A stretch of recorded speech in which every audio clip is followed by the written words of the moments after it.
Hello, thank you for joining us. Welcome to People, Politics and Power. I am Imoni Amarere.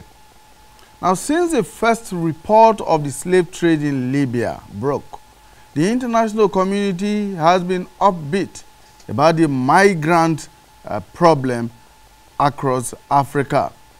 It has suddenly assumed a global dimension with protests in some European capitals. Nigeria and Ghana have been flying home their citizens from Libya. President Muhammadu Buhari has said his government is hoping to evacuate identified stranded Nigerians and rehabilitate them. This came on the heels of reports that hundreds of African refugees and migrants, if not thousands, passing through Libya are being sold and bought like slaves. President Buhari spoke in Ivory Coast last Tuesday on the sidelines of the 5th European Union African Union Summit. He assured that his administration will do everything possible to make the country conducive so as to discourage youths from embarking on this perilous journey across the desert and the Mediterranean. But this promise rings hollow in the minds of many Nigerians who see it as yet another government phrase. What then is responsible for the lack of confidence in the Nigerian government by its citizens? Why are the youth resorting to illegal migration to Europe by any means, no matter how dangerous? The latest ranking by an organization in Vienna known as World Poverty Clock, funded by the German government and led by the deputy director of the Brookings Institute in the US and Wolfgang Fengler, a World Bank lead economist, predicts that Nigeria will overtake India as a country with one of the world's poorest people come 2018. That's just a few months away. If this happens, what hope is there for achieving a conducive and safe Nigeria that will make those scampering for greener pastures outside of the country, outside the shores of the country, stay behind? There is even a new twist to the sale of Nigerian youths in Libya. Reports are beginning to reveal that Nigerians and Ghanaians are actually the major vendors in the selling of their countrymen and women. The story emerged as more Nigerians are repatriated by the International Organization for Migration with the backing of the European Union in an ongoing exercise that has seen well over 1,295 people rescued from Libya in November alone. Altogether, we hear about 7,500 have been brought home since the beginning of the year. Now, many of the returnees have confirmed that they were sold by their fellow countrymen who are getting rich in Libya. Now, joining me to look at these are two Nigerian youths, Deji Adeyanju, a youth rights activist, and Livingstone Weche, coordinator, Society for the Promotion of Better Nigeria. Thank you so much, gentlemen. Thank you. Thank you, Moni, for having us. Well, last week, some groups protested to the Libyan embassy in Abuja, demanding an end to the trade in human persons in Libya. But the Libyan High Commissioner to Nigeria responded by saying the slave trade story was orchestrated to paint that country in bad light. Let's take a listen.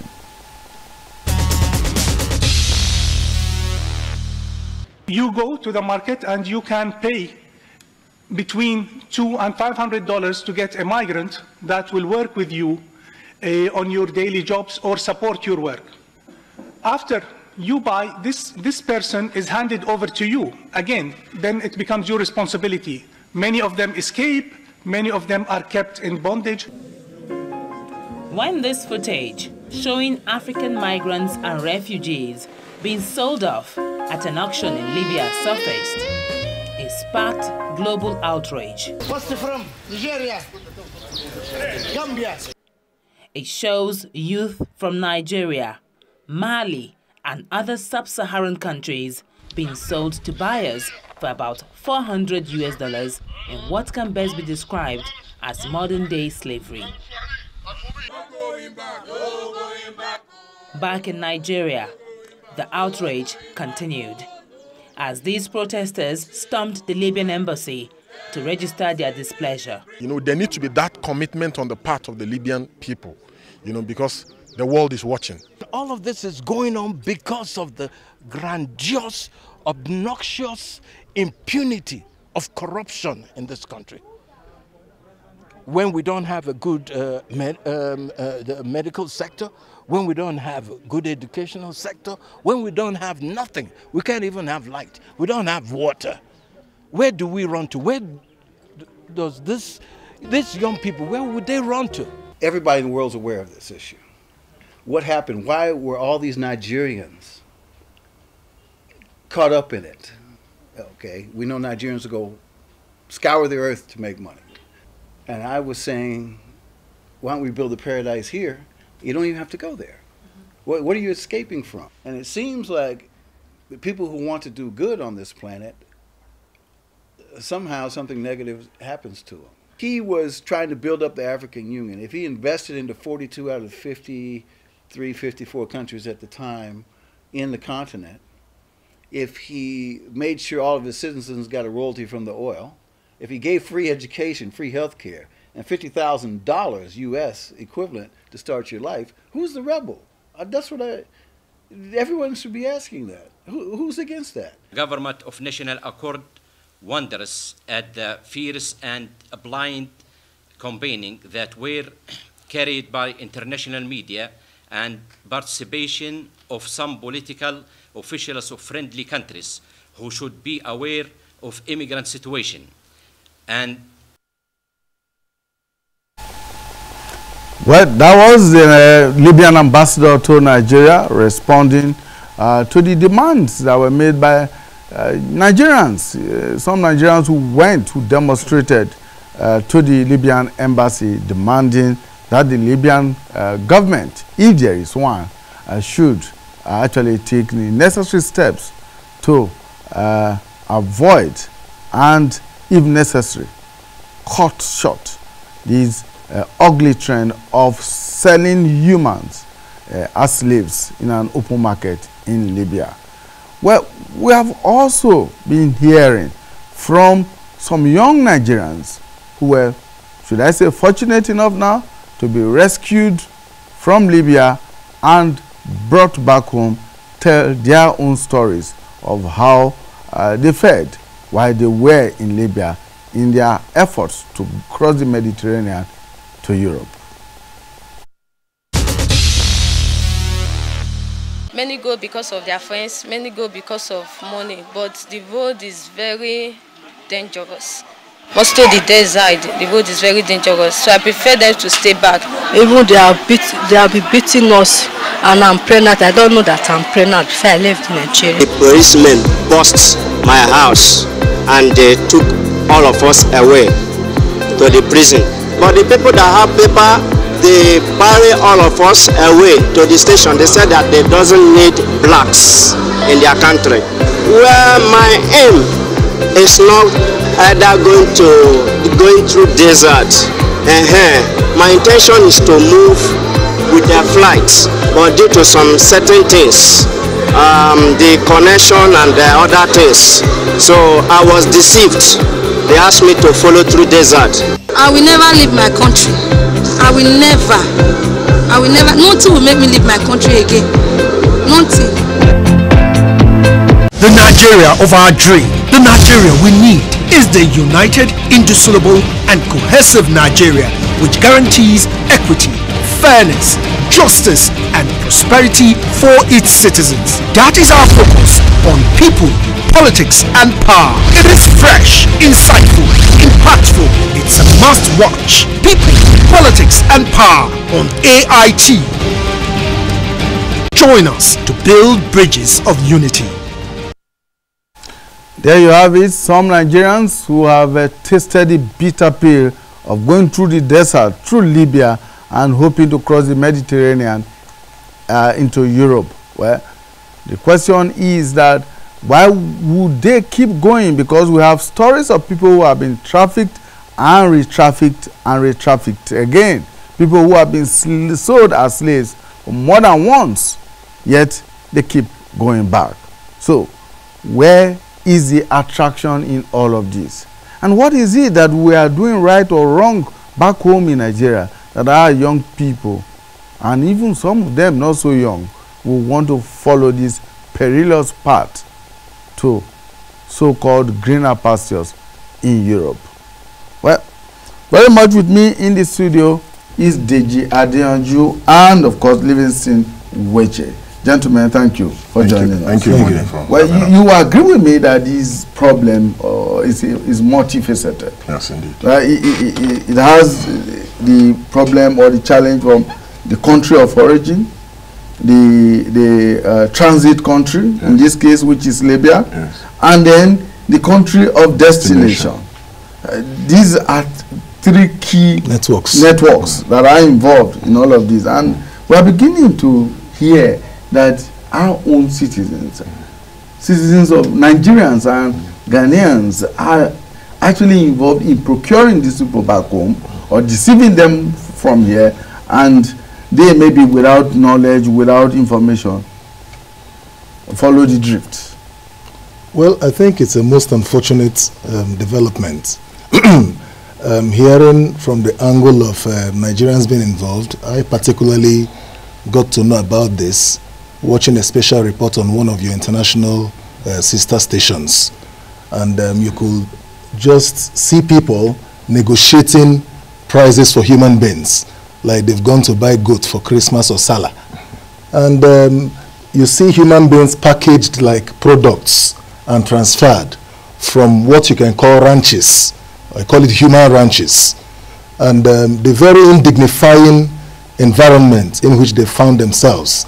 I came across a certain person from one of our states, I think Edo State, who said he was put in a somewhat prison environment and was beaten up 3 times daily. And each time he would pass out feces, he passes out blood. And the only way he could escape was he had to pass a note to the women's camp, such that one of the ladies who was to be released could volunteer and say that he was her husband. Because if you could identify someone as your husband, you will escape with that person. And they were taken to a spot where they were eventually transferred to Nigeria. Now, it's widespread. It's not just Libya alone, including the 26 Nigerians that were confirmed that were reported dead in Italy, where a certain Egyptian and another from another African country were allegedly, fingered as being responsible for their deaths in their bid to cross the Mediterranean Sea.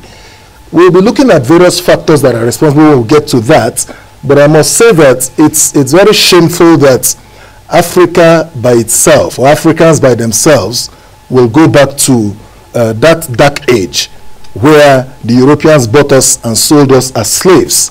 We used to have slave ports that have today become tourist destinations, like the one you have in Badagry and a few other places. We are trying to create a new one. Are we making progress, or we are moving backwards? Unfortunately, from amongst us, we have the slave masters, slave agents, and the merchants who sell our people, and a higher number of them being Nigerians. I like the rider you gave. They were not only Nigerians, but people from other parts of Africa, like Sudan, Senegal, and Ghana, and the likes of them. And I think one of the things that must be done is that the African Union and the member nations of the African Union must rise in condemnation to this development and also take steps. While we look at the causes, because there are remote and immediate causes of all of this, we will raise those issues, but that steps must be taken to bring those who are behind this action to justice. Maybe if it's been going on, we're only coming to know about it just because it came up on a major media platform where we saw a reality TV show of human beings being sold and transited to strange lands, all in a bid to look for greener pasture. And then somebody comes to you in your barbering salon, ah, Baba, what are you doing here? If you can raise like 360,000 naira, I can package you to Europe. Ah, okay, I don't have that type of money. Oh. No, you can save over time, and then one of them saves 10,000 naira every month and is able to raise a certain amount, and the agent who claims to be creating a greener pasture country for him takes him as a slave unknown to him, and by the time he knows it, he turns to a cow in one slave ranch somewhere, and like somebody just mentioned, that would never leave this country anymore. Well, good or bad, even back home, the condition is not the best. But I think we will deal with the issues responsible for this, because youths are involved, or youths are victims of this inhumanity. I call it crime against the younger generation. I call it inhumanity to the emerging generation. And there are institutions and certain government agents whose ability or otherwise to do the needful in providing welfare for their citizens should be held responsible for what has just happened in Africa. Deji, last year or thereabout, AIT, we carried out a sting operation in liaison with NAPTIP, where we followed a ring of human traffickers from Benin through to Kano, where the whole enterprise was busted by NAPTIP and law enforcement agents. And here they were actually arranging close to 20 young women to go through to Libya, which confirms what, the reports are beginning to get now, that Nigerians are actually involved in all of this. And what beats many people's imagination is why fellow human beings would trade in humans as if it was in the slave era and sell them into slavery, knowingly sell them into slavery. Well, you see, Imoni, I think basically, if you look at the issues, you ask a typical young Nigerian, what is a Nigerian dream?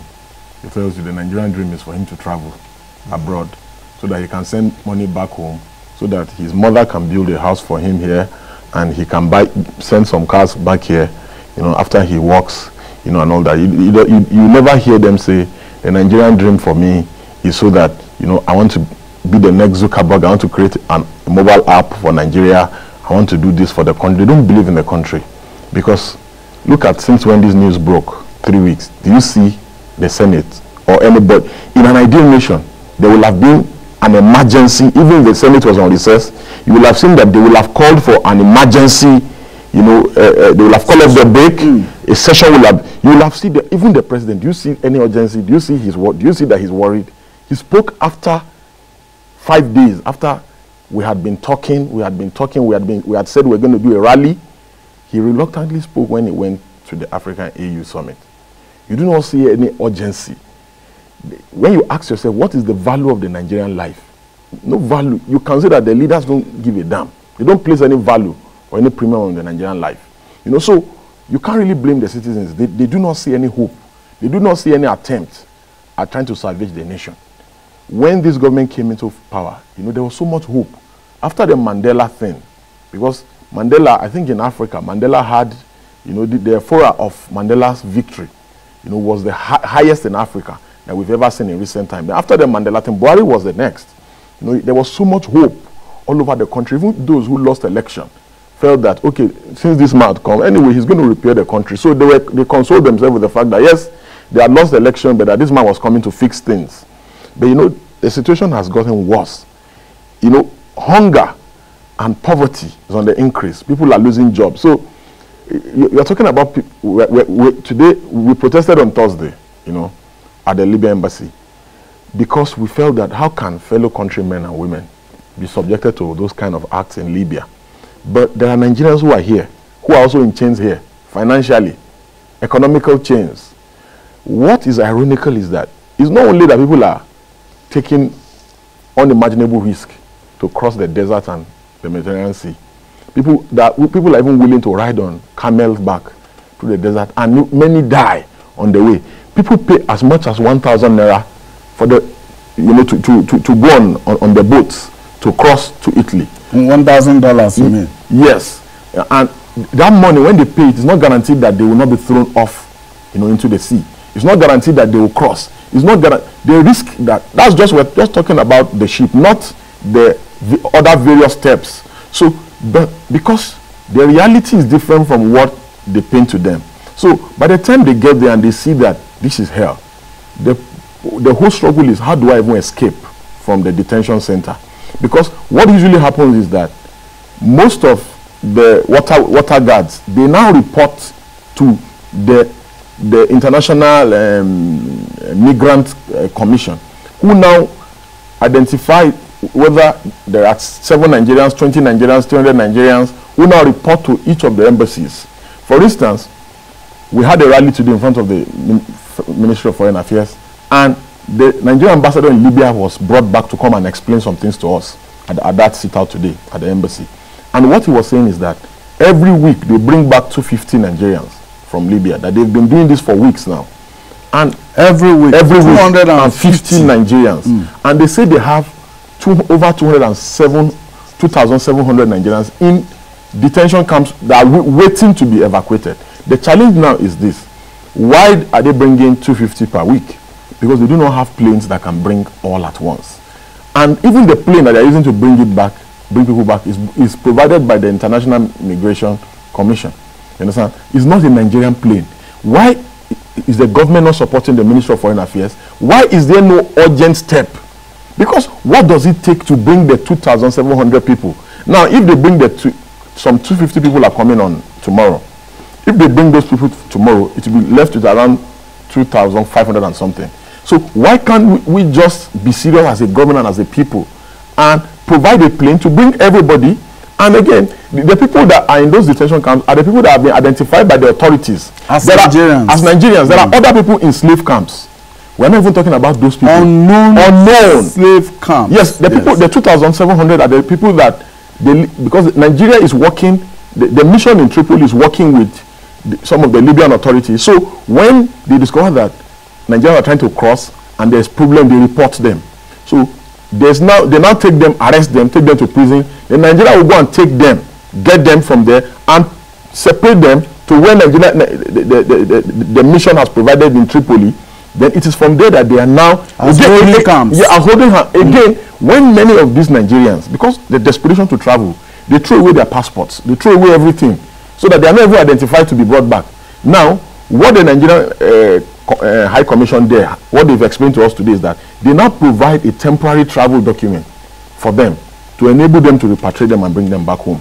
The question is, why is the president not concerned? Because the report we're getting is that there are 40,000 Nigerians in Libya, 40,000, and only 2,700 have been identified and are in detention, and are awaiting repatriation. So why is there no? Because it all boils down to the issue that the value we place on the Nigerian life. So there is also the possibility that there are more than 40,000 now, because we know for certain that Libya today is a chaotic country.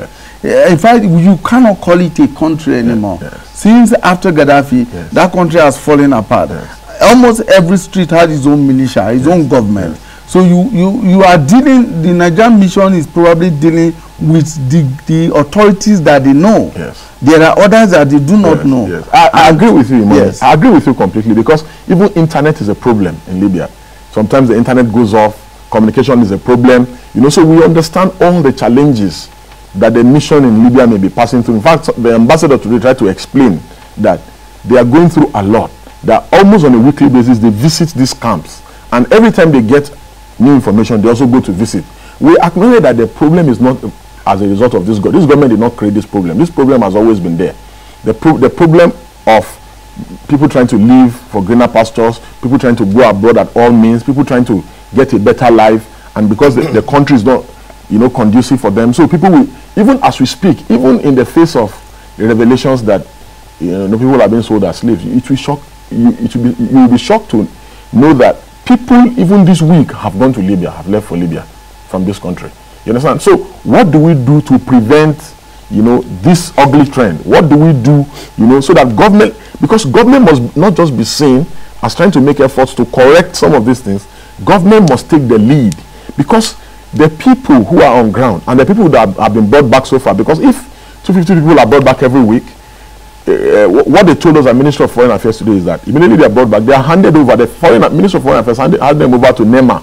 How are we sure that the people handed over to NEMA are not later abandoned? How are we sure that they are resettled and rehabilitated and back into the country? So it's an issue that government must show capacity, you know, to handle emergency, because this is a national emergency. This should naturally generate the kind of response that the Senate, the National Assembly, all agencies, at the moment, the Ministry of Foreign Affairs should be an emergency place right now. You know, the Ministry of Foreign Affairs said they have established some emergency helplines for Nigerians, you know, who are in Libya. They have done so. Yes. Can I attest to that? Yeah, yes. They have set out even a website. Yes. That So a helpline. You know, so if you have relatives in Libya, you should be able to call those helplines.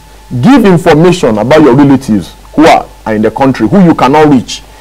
Explain to the people so that they can reach out, because the mission is on ground. The mission knows better than many of us who are here. It is the responsibility of every Nigerian to speak up when things like this happen. You see, the problem is that, yes, many of us are saying that we don't have a government in Libya, and that, yes, the government in Libya is not that effective. But do we really have a government here?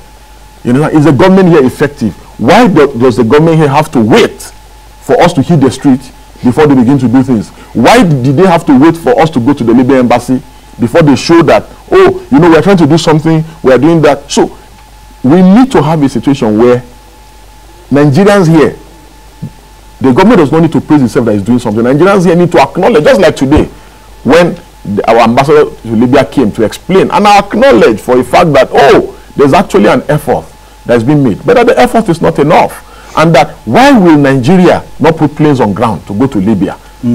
Okay, well, listen, let's take a step backwards, because let's look at the underlying factors of why these Nigerians are actually moving out in droves. Is joblessness, poverty, and hunger enough for them to want to abandon Nigeria and seek to go through that kind of ordeal to get to Europe? When in actual fact, there was one of the refugees, one of the Nigerians, who said he had to raise 460,000 naira to embark on that journey. 460,000 naira could set up a small business for him here. Why would he want to throw all that away in order to go and suffer in a place like Libya? Well, first of all, I would say that this topic or this development is a new regional challenge. Identified, we must first of all identify it as a new regional challenge. Not because it's not been there, but it has now come to light. And because Nigerians, Ghanaians, Gambians, exactly, it's a new regional challenge. Many of them are exactly, and I would opine that the Nigerian state all by itself cannot contain this, and we must accept that fact, because when it comes to a regional challenge, it means that affected states must form a somewhat cohesion to synergize and come up with action plans on how to arrest this type of ugly and very worrisome situation. Now, you've talked about what may be responsible, because when I hear the figures involved, I start asking, why couldn't they set up businesses back home? But again, Deji alluded to one fact: lack of confidence in your homeland, lack of patriotism, lack of hope, or you call it hopelessness. I would rather call it misery and frustration in the land, which has grown over time. It has become an epidemic. It has become endemic in our national life, if at all there is anything like, you know, a national life. And I think I will agree with him to the extent that people have lost so much confidence. It did not begin with this administration, so it's not a question of it's a PDP or APC issue. It's about us as Nigerians. It's about leadership as Nigerians. For instance, the National Assembly, which ought to rise and take appropriate and necessary legislative steps and actions, up until now, or if at all it has happened, if it has happened now, it is coming late, because it has not shown any form of commitment. If it has not happened, most unfortunate, It has taken non-state actors to raise issues. You watched it on a foreign sister station of yours, and the next thing we heard was that protests had sparked up across Europe. People only watched that clip on CNN, and across Europe, everywhere went up in flames. And it is shameful. It is most embarrassing. It's very disheartening that back home in Africa, African states have not shown any commitment, any form of seriousness. I will not narrow it down to Nigeria alone, because recently there was a meeting of the EU and AU in Abidjan, where I expected, or the reasonable one would have expected, that these issues should be on the front burner, because it has become a regional crisis and a regional emergency. A continental one, that's why I call it a regional crisis. So to that extent, when there is loss of hope, what then should the government in power do in the various states?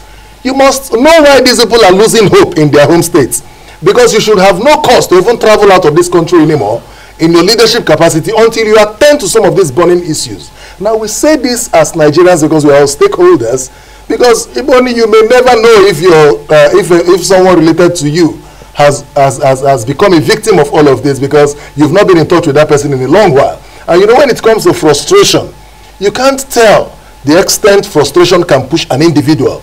Look at some of the clips. One of them said, you know, that she got pregnant, never knowing who may be responsible at what time she got pregnant, because on a daily basis, she has become a sex tool in the hands of their captors. I call them captors, not just slave masters. And this is, like I did mention, under the various international instruments, the UDHR, other instruments in Europe and Africa and the rest of them, frown at this. And that's why I asked the question, where is Africa going to? Are we digressing or we're making progress? Because there appears to be a lack of institutional approach at the regional level in tackling most of these issues. There is a reason the Organization of African Union, now AU, was set up to fight imperialism, colonialism, which part of it which has to do with slavery, because it was the whites or the Europeans and their cronies that were slave masters. And now we are beginning to become we have allowed the baton of slavery, which has become a thing of the past, you know, to become a new and a contemporary business lifeline.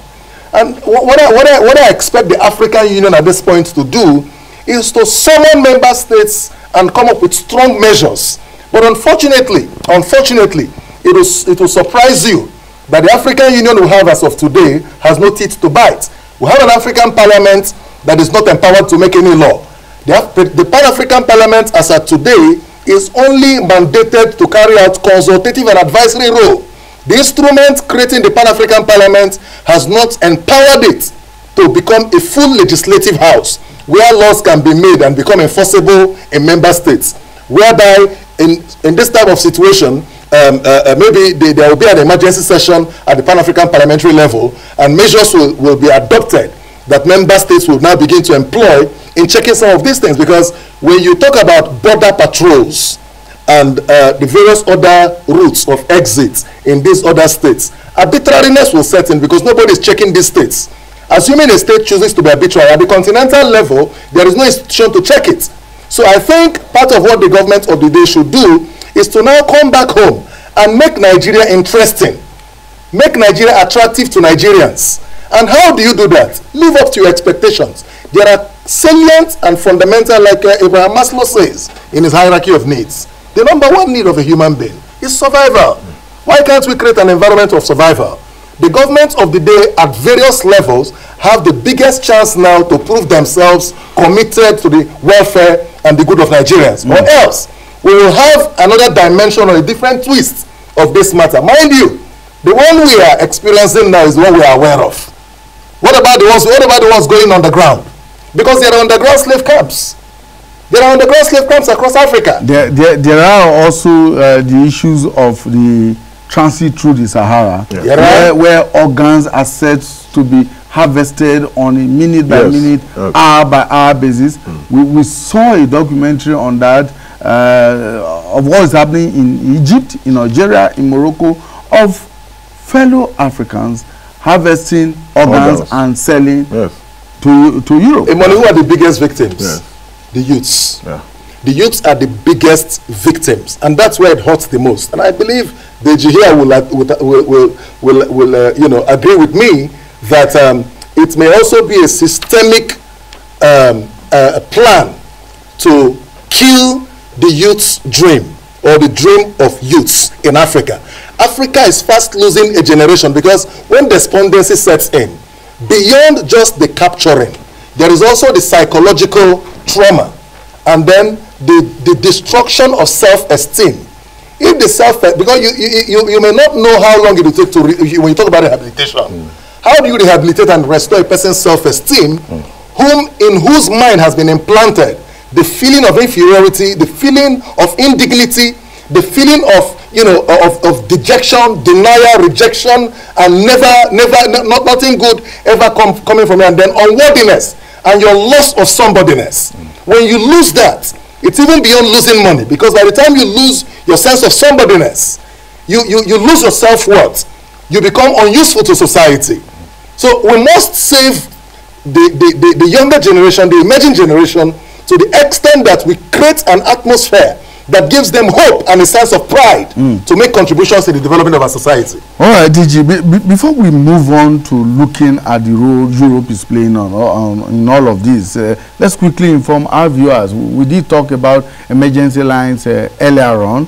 Yes, the Ministry of Foreign Affairs has actually put out some emergency telephone lines and an email address through which you can reach the Nigerian embassy in Tripoli, reach the Nigerian government at any time, and seek help. And some of those numbers will be on your screens hopefully very shortly. But they include 3 numbers: +218 910 144487. They are on your screens. Those numbers are right there on your screens right now. And an email address, which is nigeria@nigeriatripoli.org, nigeria@nigeriatripoli.org, help@foreignaffairs.gov.ng, help@foreignaffairs.gov.ng. Those 2 emails will be on your screens very shortly, and you can reach out to the Foreign Affairs Ministry. You can reach out to the embassy, the Nigerian embassy in Tripoli, Libya, to lodge any complaints and in fact seek help, so that you have any relatives, anyone who is stranded in Libya at the moment. Government is determined as it were to bring back these unfortunate Nigerians. But let's look at what some people have described as a Euro conspiracy. Yes. Because as of now, we seem to understand that Italy, which is usually the primary first choice of destination for these people, is actually paying the rebel groups in Libya to keep these migrants in Libya rather than allow them cross the Mediterranean into Italy. You see, the truth is that, it's about the value that we place on human life in our country. When the Abuja runway was bad, did you see the speed with which it was repaired? The speed with which 6 weeks. Yes, 6 weeks. The speed and the urgency that the elites, the bourgeois, used in repairing that runway. Do you know why? Because they used the wrong way. Imagine if it was the children of the elites, or the senators, or of the president, or the ministers that were involved. And the amount of money that was spent in doing remedial work on the Kaduna-Abuja road. Because you could see that, and the security they deployed. Because they made sure that there were no kidnappings in that 6 weeks on the road. They made sure that they provided buses. They made sure that they provide security for the buses. And immediately after that, there was a spike in kidnappings on the road, because they took off the security from the road. So you can see that they do not place any value on the 40,000 Nigerians in Libya. Yes, I commend. I commend the European Union and AU, and the one that gave the statistics. I commend the efforts of the Foreign Affairs now in providing these emergency helplines. And parents, if your children left home and they said they were going abroad and you've not heard from them in the past 2 months, you should be worried. You should call these emergency helplines. At least we can now see that there's a little effort. Yeah. You understand? And we must commend them. You understand? But you see, the conspiracies that you've spoken about is real. Because when the cartels, you know, communicate with those in Italy and in other parts of Europe, because there's a communication going on, they communicate that, oh, we're bringing 200 sex slaves, who you can use as sex workers. The people expecting them, you know, who are expecting those girls to come as sex slaves, or who are expecting people that they are bringing in, maybe like 200 or 500 guys that they want to use as factory workers, you know, who they can use for cheap labor. You understand? If maybe naturally they pay someone per hour 50 euros, the people they are taking maybe offer 10 euros. So they are expecting them. When they don't come, or there's a problem on the road, they tell them, because there's a communication between from the point in Tripoli to the destination point. What happens? Just like the drug trade. Exactly, just like the drug trade. What happens is that because there's no proactiveness on the part of the government, or because of the crisis in Libya, you know, and the transatlantic issue, you know, and because our country, for instance, if someone is traveling, you know, a desperate person a Nigerian who is desperate, who wants to travel abroad, but if he knows that there's an emergency line that he could reach, immediately he begins to notice that there is a funny thing going on, and he begins to see, because at that point they still have access to their phones. Immediately they begin to know that, man, it's like this thing is not the way I thought. Imagine there was an emergency number, he could quickly reach the number. Man, we're at so place, and it's like the way these people are doing is like, I'm in distress, I'm in serious problem, I think I have been conned, I think I've been scammed. You know, so this is the essence of government. This is where the government comes in to bridge the gap. Because immediately, for instance, imagine an American citizen, you know, in problem. What you need to just do is just to dial the number. Once you dial the number, help will come. If first one shows up immediately. Yes, help will always come. So most of the people that in the detention camp that I spoke to you earlier, the 2,700 people, were people that the border control people helped report. Because they're the ones that are helping the Nigerian High Commission in Libya. They're the ones that are helping them to say, see, we have seen that the Nigerian is here. And in most cases, when, for instance, like the briefing that we were given today by the Nigerian High Commissioner in Libya, said in most cases when they bring these people, they had destroyed their Nigerian passport, they had most of their traveling documents, they have destroyed it. Either destroyed or seized from there. Yes, or seized from there. I mean, because there are also incidents of people who were trafficked. Yes. And the first thing that they collect is the receiver at the other end does is to withdraw your passport. Yes. Your identity. You become a citizen of nowhere. Yes. You know, you become stateless. Stateless. You know, you are nobody. Yes. So and they tell you humanity. Exactly. You see, it boils down to that issue I'm telling you, that there is no urgency. Imagine if he was the son or the daughter of the president or a senator or a governor that was involved. You will see that the governors from the states affected will go and see the president, seek private audience with the president to press home the demand. They do not see an urgency in this because they are not directly affected. Take, for instance, the runway that I told you about. You can see that they were affected because most of them come to Abuja on a regular basis. And most of them fly to Dubai, America from here. So if the runway is bad, they cannot fly to Dubai. They cannot fly to America. They cannot go to the UK. Their children cannot go to school. Their children cannot come back for vacation. So they know that there is problem. But because this is Libya, this is about poor people. Poor people have been affected. And now we have 2,000 plus in Libya. We want the federal government to help the Ministry of Foreign Affairs bring back these people. Provide planes.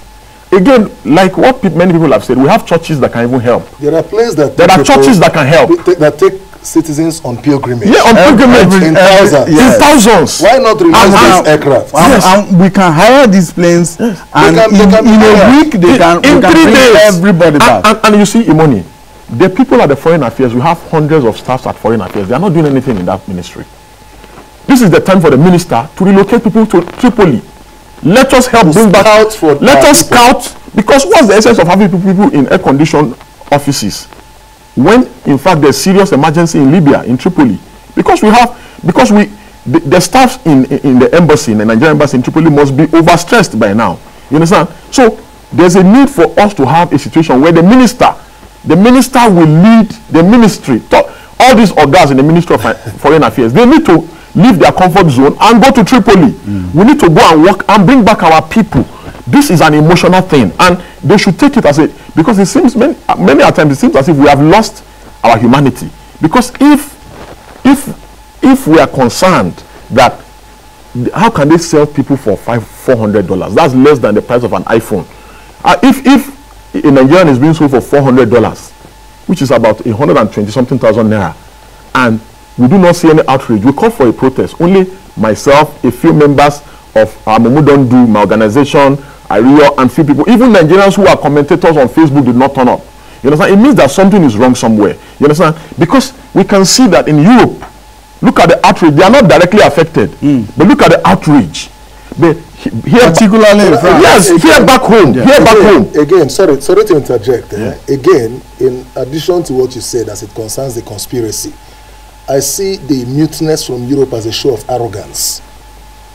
It's an extreme show of arrogance, because by now the European Union should be sanctioning Italy and commissioning her to do the needful to save the image of Europe from this mess.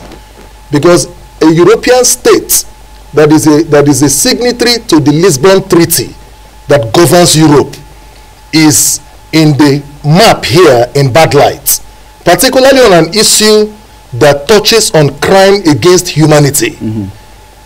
Europe, the European Union is challenged. Slavery itself under international law. That's what I'm talking about. The European Union should be challenged to mete out appropriate sanction on Italian authorities, whether the government is directly affected or not, but they must show that they are not directly involved and then take steps in arresting those in their home states who are involved. A people who do not value life cannot enhance life. You see, I think, Imoni, we are not, hitting the point properly. You see, Nigeria in Africa is considered as the big brother. We are supposed to be the giant of Africa. But look at the way we are acting. As if we should take a lead. Yes, we should take a lead in this issue. We are acting like the rats of Africa. Look, I will cite a very simple example for you. Look at the issue of Gambia. When Yahya Jammeh wanted to stay put after he had conceded, look at the tone of Nigeria. The tone was very decisive.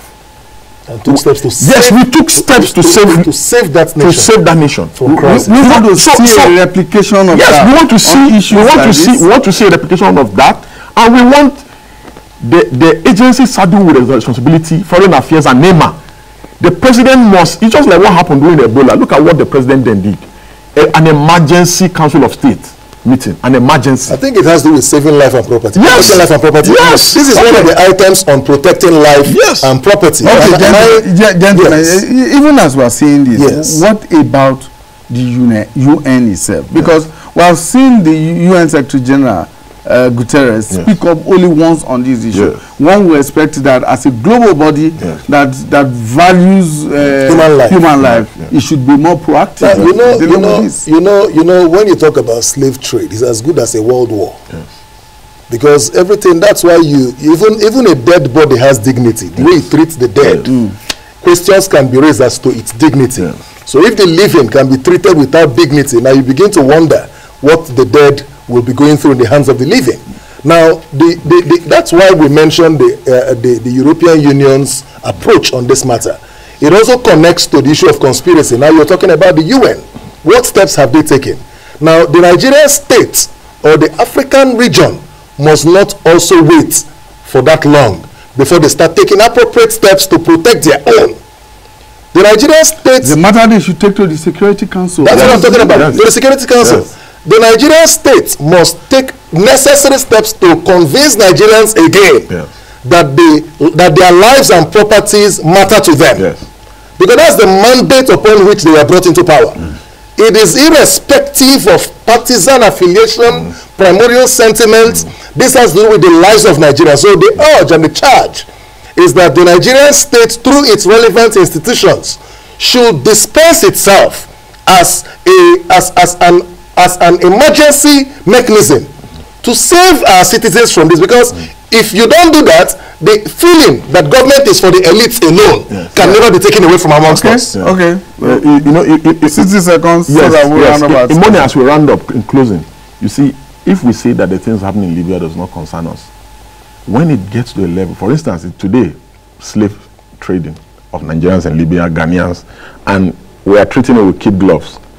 If a bomb goes off in Cairo today, Nigeria should be worried. Because the houses, they have a proverb there. When you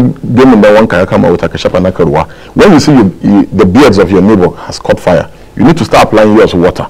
Because prevention is always better than cure. You see, right now, what is going on in Ghana may be slave trade. It may become something dangerous for the continent. And it will spill here. So Nigeria needs to take the lead. The president and the government must convince other leaders in Africa that we need to step in to help the Libyan government. We need to do this, we need to do that, and we need to help save the situation. Again, they must help the ministries and the agencies saddled with the responsibility of managing this issue. Foreign affairs, NEMA. That's why we have security votes and all of that. This is for situations like this. Well, thank you very much. Deji Adeyanju is a youth rights activist, and Livingstone Uweche is the coordinator, Society for the Promotion of a Better Nigeria. They've joined me on People, Politics and Power to take a look at what is now described as a modern day slavery or slave trade that is taking place in Libya. And of course, as you have heard, thousands of Nigerians are caught up in it. We must do something, and we must do it fast. My name is Imoni Amarere. Do have yourself a wonderful day for the rest of today. We'll see you on Tuesday. Bye for now.